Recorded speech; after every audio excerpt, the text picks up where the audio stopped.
Assalamualaikum warahmatullahi wabarakatuh. Shalom, salam sejahtera untuk kita semua.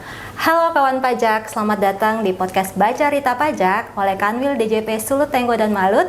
Bersama saya Shirley Diana dan juga Oce. Oke, kami tim penyuluh dari kantor wilayah DJP Sulut Tenggo dan Malut.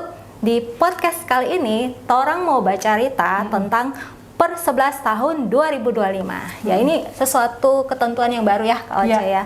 Oke, namun kayaknya sebelum kita memulai diskusi kita, memulai podcast kita, mungkin kayaknya kita harus mendengarkan pantun dulu nih Kak Oce. Oke, boleh. Ya, kayaknya nggak lengkap kalau belum ada pantunnya. Oke. Ke pasar naik kereta, cakep. Jangan lupa membawa roti. Oke. Selamat datang di podcast Baca Rita. Mari bersama dengarkan materi. Yeay, berarti udah siap banget nih. Oke, Coach. Jadi di podcast Baca Rita Pajak kita kali ini Torang mau membahas tentang peraturan yang terbit di bulan Mei. Oh iya. Nah, ini masih fresh banget ya, masih baru Mei banget ya. Tahun inilah ya.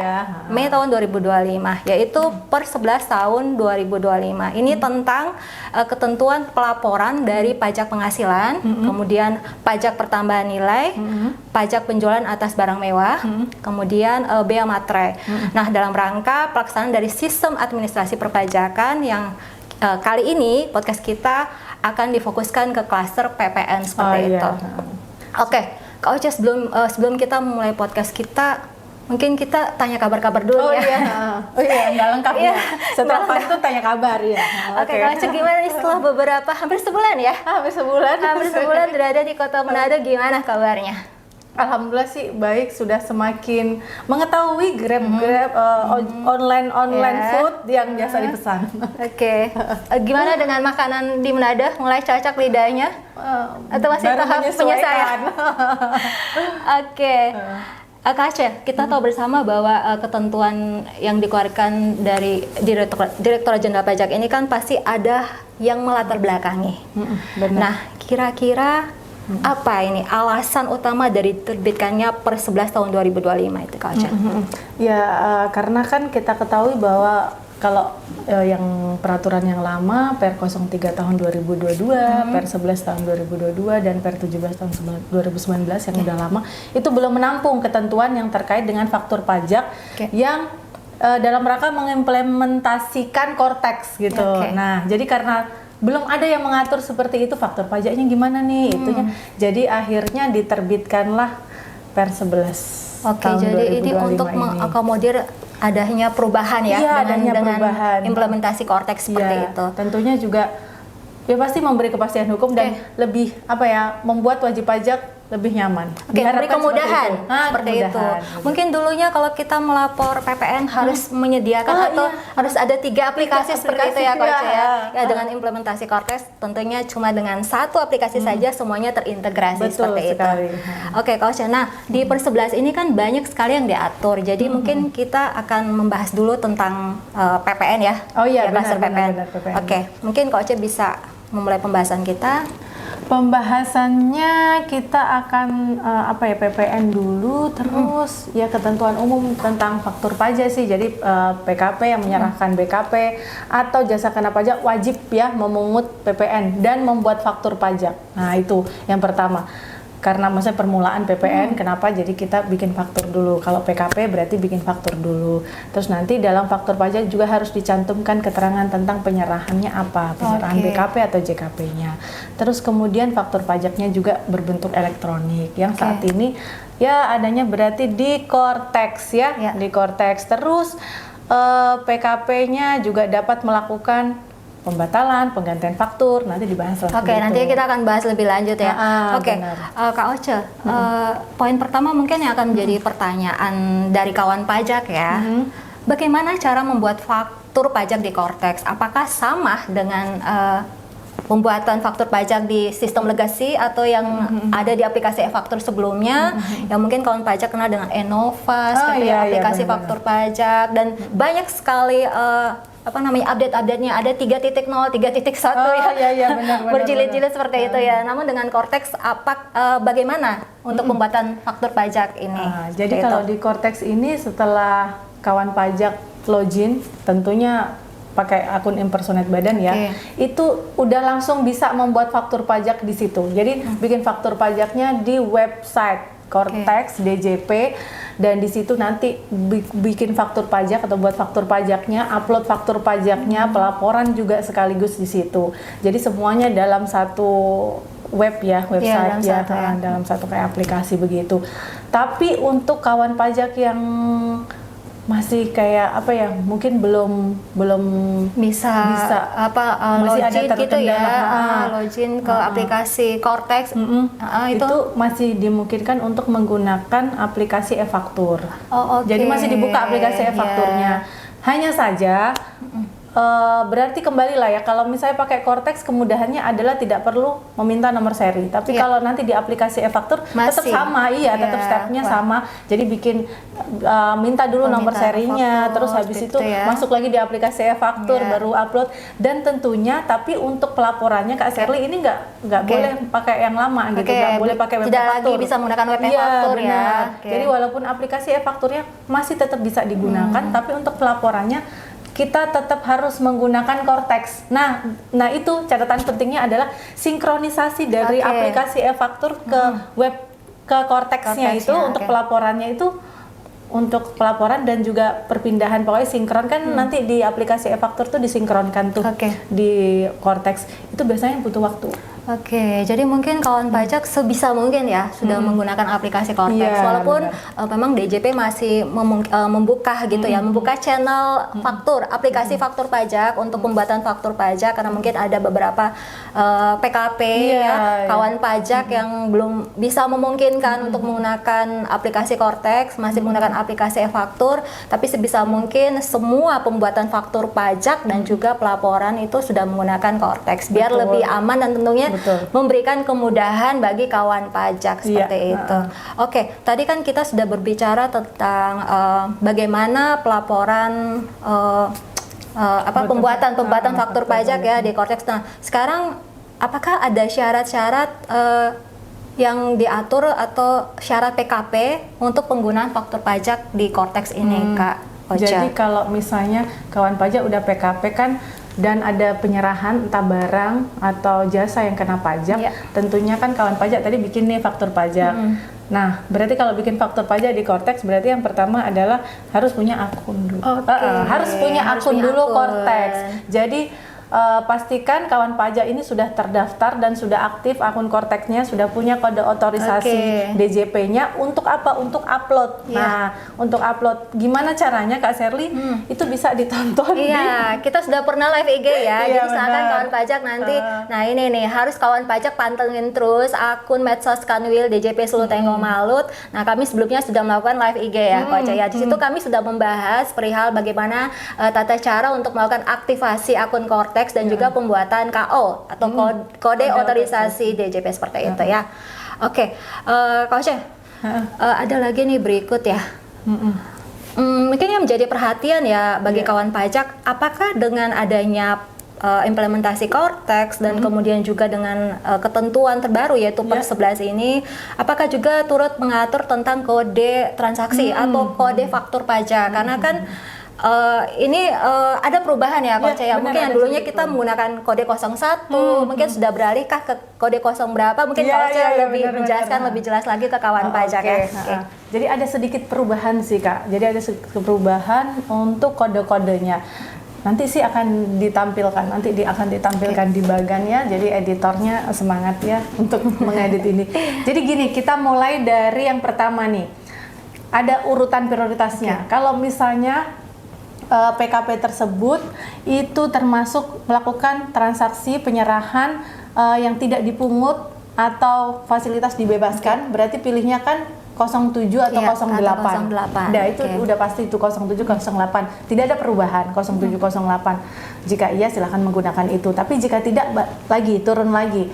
Jika kawan pajak melakukan penyerahan dengan pemungut, baik pemungut instansi pemerintah ataupun pemungut lainnya yang ditunjuk ya sebagai pemungut seperti itu ya. Itu pilihnya berarti 02 atau 03. Ini tidak mengalami perubahan. Iya, betul, tidak mengalami perubahan. Nah, kemudian kalau misalnya, oh bukan, saya juga bukan termasuk yang itu nih, gitu kan. Bukan termasuk yang itu, berarti masuk nih di urutan ketiganya nih. Apakah masuk di penyerahan BKP kepada turis yang memberitahukan dan menunjukkan paspor luar negeri kepada PKP toko retail yang berpartisipasi dalam skema pengembalian PPN kepada turis, itu masuknya kode 6. 06 ya, itu nggak ada perubahan juga. 06. Ini di mungkin kalau di sini agak jarang mungkin ya Coach ya. Tapi kalau di Bali itu ada ya itu pengembalian pajak VAT seperti itu ya. Betul. Kalau di sini mungkin agak jarang. Tapi ini kan yang menyaksikan seluruh Indonesia. Ya, betul.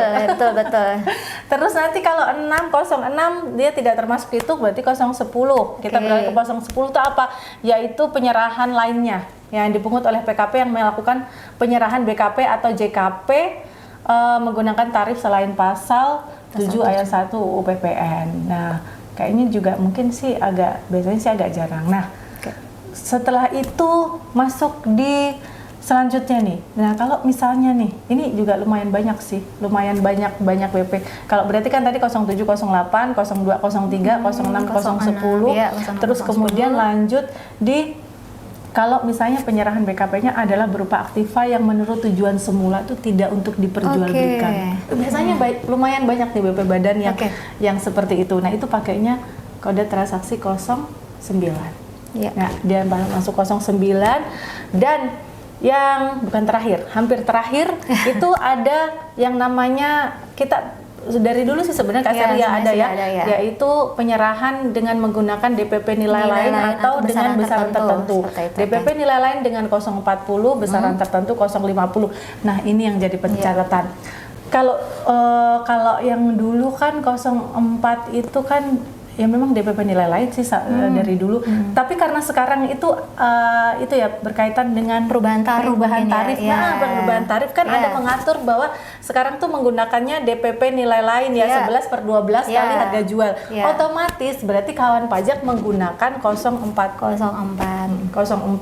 Nah, kalau 05 itu adalah besaran tertentu. Biasanya tuh kalau untuk perusahaan kayak penyedia jasa freight forwarding biasanya pakainya 05. Nah, itu aja tuh. Jadi besaran tertentu berarti langsung berapa tarifnya. Jadi tidak diganti di DPP-nya. Kalau yang normal seperti biasanya yang kayak kalau dulu 01 berarti sekarang karena menggunakan DPP nilai lain berarti 04. Betul. Ya, jadi ini mungkin kode faktur yang paling banyak digunakan ya Coach ya untuk PKP pada umumnya. 04. Kenapa menggunakan 04? Karena untuk apa namanya? mengakomodir untuk hitungan pajak yang 11/12 tadi itu ya. Jadi yang 01 gimana nih Kak Ser? Yang 01 tetap dipakai, tetap ada. Jadi kalau tidak memenuhi kriteria yang tadi kayak sesuai urutan prioritas 0708, 0203, 0610, 9 dan sampai 0405 bukan termasuk itu. Masuk 01, artinya kalau PPNBM masih masuk 01. Jadi PPNBM tetap menggunakan 01 ya Coach ya. Betul.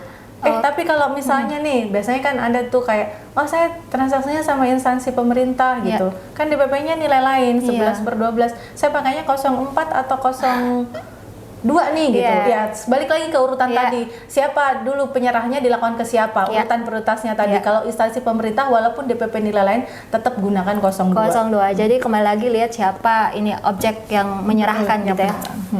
Oke.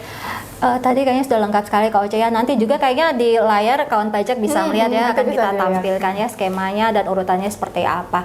Nah Kak Oce, namanya kita ya manusia tuh sering saja melakukan kesalahan Nah ini tiba-tiba nih kita udah buat faktur pajak, terus baru keingat ternyata setelah dicek udah approve gitu ya, udah approve tapi belum untuk pelaporan. Kemudian kita baru keingat kok kayaknya tadi pas kita periksa kayaknya kuantitasnya itu lupa gitu, harusnya 100 kita cuma mencatat atau kita membuat 80. Nah itu dimungkinkan untuk dibuat pembetulan, penggantian, pembatalan atau seperti apa? Mungkin bisa dijelaskan ke kawan pajak. Jadi kalau misalnya ada kesalahan seperti itu masih tetap sama kok Kak sebenarnya perlakuannya ya. Jadi masih bisa dilakukan faktur pajak pengganti. Jadi kalau misalnya ternyata ada kesalahan jumlahnya, kuantitinya atau barangnya ternyata salah gitu. Itu masih bisa dimungkinkan untuk melakukan penggantian faktur. Jadi tergantung lawan transaksinya nih, mau diganti atau mau dibatalkan. Kadang ada juga sih lawan transaksi yang saya nggak mau diganti, tapi kan kalau resikonya adalah kalau misalnya dibatalkan berarti kan nomor serinya berubah lagi. Ya, seperti itu. Tapi boleh Kak. Jadi kalau misalnya faktur pajak penggantinya tersebut sudah dilakukan pelaporan, berarti normalnya sudah dilakukan pelaporan, artinya dia harus melakukan pembetulan SPT-nya. Tapi selama belum berarti ganti aja dulu. Jadi terus sekarang tuh ini Kak agak berbeda. Faktur pajak pengganti kodenya itu kan kalau dulu kan betul. Ada 01 di belakang 11 gitu ya. Kalau misalnya 010 jadi 011 iya benar itu ya. Kalau sekarang tuh jadi penggantian 011 kalau sekarang berarti 040 ya tadinya jadi 041 jadi 042 jadi ditahu kalau sampai 10 kali salah kalau diganti 10 kali jadi 040 gitu. Waduh, kalau terlalu banyak salah juga ya. Iya. Bisa diketok ini. Nanti itu dimarahin bosnya stoknya. Iya, betul. Oke, tadi kan tentang penggantian. Bagaimana dengan faktur pajak yang ternyata transaksinya itu salah NPWP-nya gitu? Ya, apakah kita ganti juga, apa kita batalkan atau gimana seperti itu? Kalau salah berarti identitas ya Kak ya? Identitas ya, termasuk betul. Identitas namanya. Kalau NPWP, nama WP-nya, alamatnya, itu dia nggak bisa diganti. Sama seperti yang dulu, jadi harus dibatalkan. Yang bisa diganti itu hanya terkait dengan isian detailnya, kayak penyerahannya, jumlahnya, nilai barangnya, misalnya ada potongan diskonnya, pokoknya di dalamnya kecuali identitas pembeli ataupun penerima itu kalau salah nggak bisa diganti harus dibatalkan. Harus dibatalkan. Oke.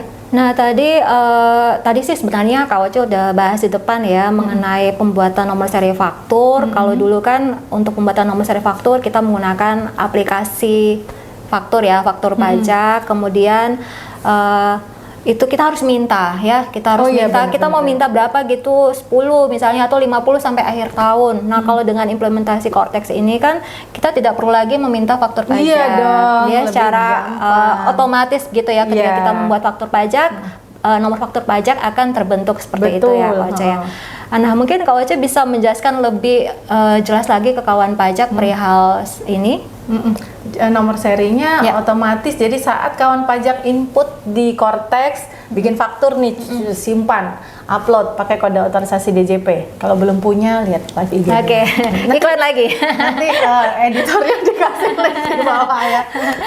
Terus kemudian nomor serinya gimana jeng gitu, tiba-tiba kalau sudah upload sukses nomor serinya otomatis muncul gitu loh Kak. Jadi di awal tuh memang kosong, di awalnya memang kosong, jadi jangan khawatir, di awalnya dia memang kosong. Terus juga kalau misalnya kawan pajak bikin faktur pajak yang ada apa Kak, uang muka. Ada uang mukanya. Nah, kan dia bikin nih uang muka, jejeng, berhasil, ada nomor serinya.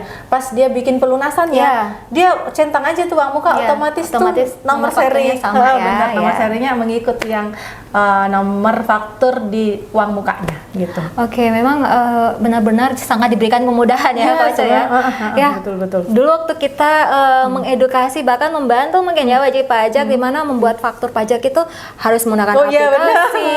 Kemudian setelah itu permintaan sertifikat elektronik. Belum lagi kalau lupa passwordnya di masing-masing aplikasinya.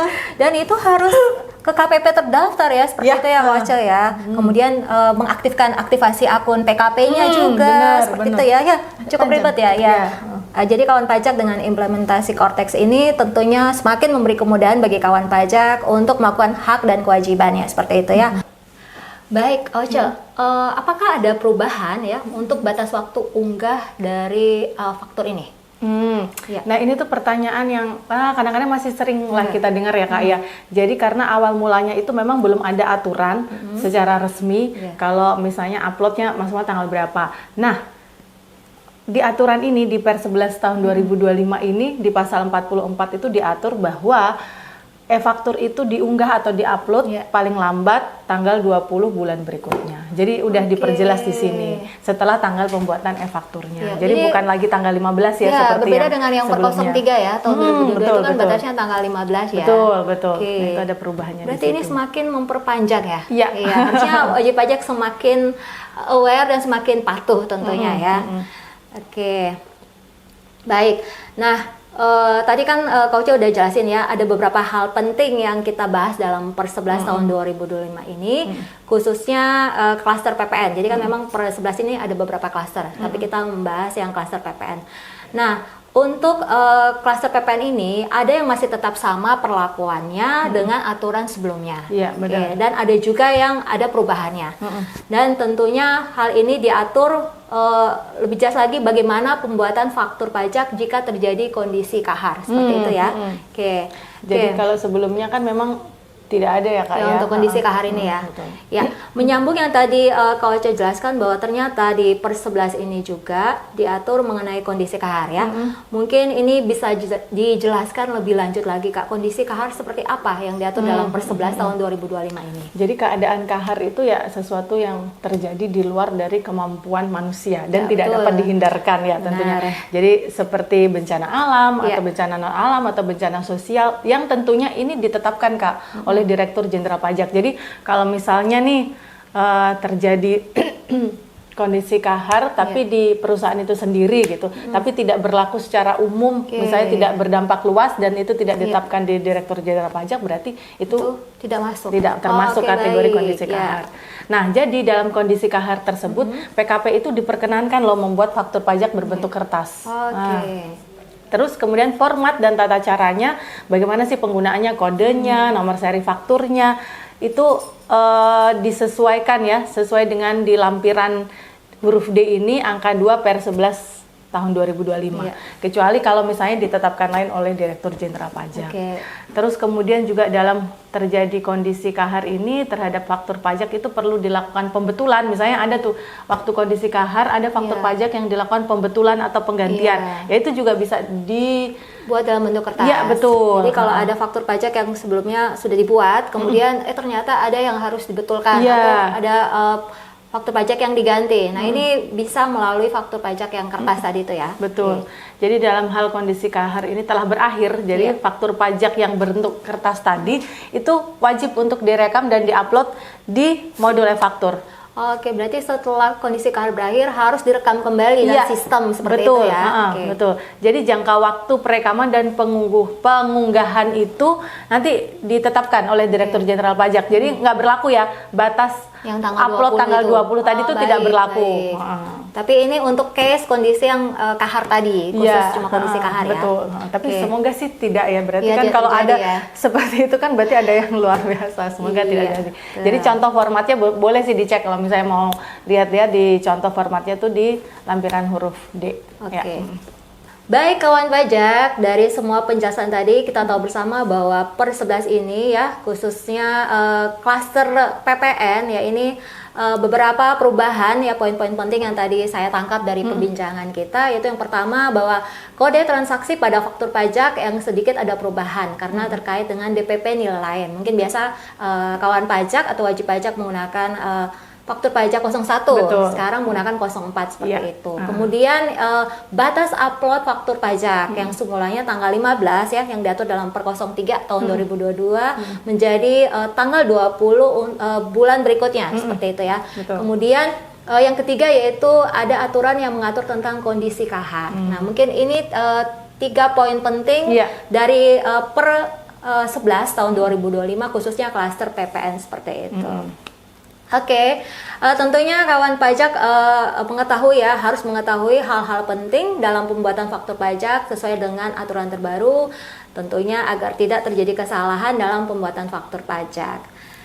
Baik kawan pajak, rasanya bincang-bincang kita dalam podcast Bacarita Pajak kali ini sudah cukup ya dengan penyampaian materi tadi. Semoga dengan penjelasan per 11 tahun 2025 khususnya klaster PPN ini bisa memberikan manfaat dan membuat kawan pajak semakin paham akan hal-hal yang harus diperhatikan dalam pembuatan faktur pajak.